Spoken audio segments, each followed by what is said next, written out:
Hello everybody, hope everyone is having a good day and a good afternoon so far, and welcome to my channel, guys.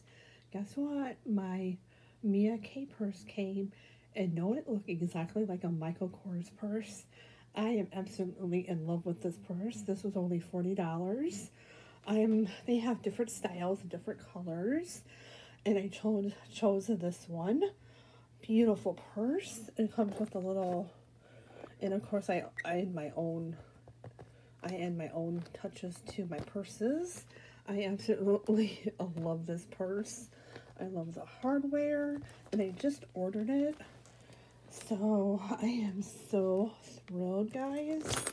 And it has feet on the back of it, and it can wrap it around me when I go shopping.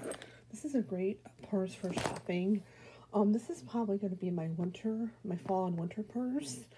And yeah, I'm definitely probably going to order another one of these because I really, really like these guys. And I do have a really big Dollar Tree haul. I went to my favorite Dollar Tree today, but they had a zero makeup, but they did have a whole bunch of new Bolero out. I am so thrilled about the Bolero, but they had no zero makeup, guys. They had Zip. But it's a big haul, though. I'm really excited about it. I am really excited about this purse, though. I definitely want to get a couple more of these.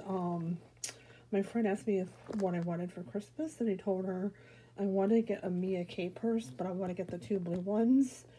I want to try to get maybe all of them, maybe. This is what it looks like, Mia K. And it comes with a little charm. And it looks exactly like a Michael Kors purse, but it's not. And I just absolutely love this purse. I am just in love. I'm just in love with this purse. I am just so excited about this. But if you guys like my videos, please like, sub, and comment. Thanks for watching. And have a good day. And remember to hit that notification bell. If you don't, you don't know if I'm going to have a video up or not. Again, thanks for watching. And have a good day. And I will be having a Dollar Tree haul right after this.